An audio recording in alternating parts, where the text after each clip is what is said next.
ಬಂದು ನಮ್ಮ ಲೇಔಟ್ನಲ್ಲಿ ಒಂದು ಗುದ್ದಲಿ ಪೂಜೆಯನ್ನು ಮಾಡಿದ್ದಾರೆ, ಶುಭಾರಂಭ ಮಾಡಿದ್ದಾರೆ. ಇನ್ನೂ ಹೆಚ್ಚಿನ ಅಭಿವೃದ್ಧಿ ಕೆಲಸಗಳಿಗೆ ಚಾಲನೆ ನೀಡಿದ್ದಾರೆ. ಆ ಕಾರಣದಿಂದ ಅವರಿಗೆ ಹೃತ್ಪೂರ್ವಕದ ಸ್ವಾಗತವನ್ನ ಕೋರ್ತೇವೆ.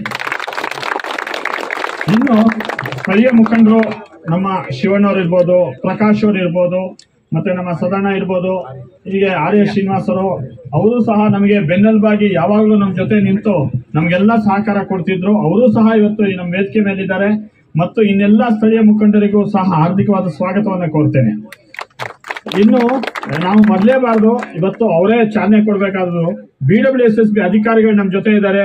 ಮಾನ್ಯ ಪ್ರದೀಪ್ ಕುಚ್ಚಂಗಿ ಅವರು, ಇವರ ನಮ್ಮ ಒಡನಾಟ ಸುಮಾರು 10 ವರ್ಷದಿಂದ ನಡೀತಾನೆ ಇದೆ. ಅವರ ಕಚೇರಿಗೆ ಅಲ್ದಾಟ ಅದು ಇವತ್ತು ಪ್ರತಿಫಲವಾಗಿ ಇವತ್ತು ನಮ್ಮ ಜೊತೆ ಇದ್ದಾರೆ.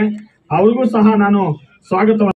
ಹೋರಾಟ ಮಾಡಿದಂಥವರು ಅಸೋಸಿಯೇಷನ್ದವರು, ಇಲ್ಲಿ ಮನೆ ಕಟ್ಕೊಂಡಿರ್ತಕ್ಕಂಥ ವಾಸ ಮಾಡ್ತಾ ಇರ್ತಕ್ಕಂಥವರು, ತಮ್ಮ ಪ್ರಾಮಾಣಿಕವಾಗಿ ಹೋರಾಟ ಛಲ ಕಮಿಟ್ಮೆಂಟ್ ಇವತ್ತು ಎಲ್ಲದರಿಂದ ಸ್ವಾತಂತ್ರ್ಯ ಸಿಕ್ಕಿದೆ ತಮಗೆ.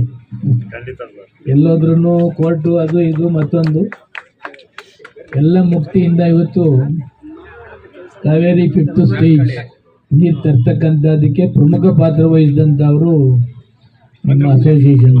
ಅದಕ್ಕೆ ನಾನು ಈ ಭಾಗದ ಸೇವಕನಾಗಿ ಮೊದಲನೇ ಬಾರಿಗೆ ಇಲ್ಲಿ ವಾಸ ಮಾಡ್ತಕ್ಕಂಥವರಿಗೆ ಮತ್ತು ಅಸೋಸಿಯೇಷನ್ನವರಿಗೆ ನಾನು ತುಂಬ ಹೃದಯದ ಅಭಿನಂದನೆಗಳನ್ನು ಹೇಳಲಿಕ್ಕೆ ಬಯಸ್ತೇನೆ.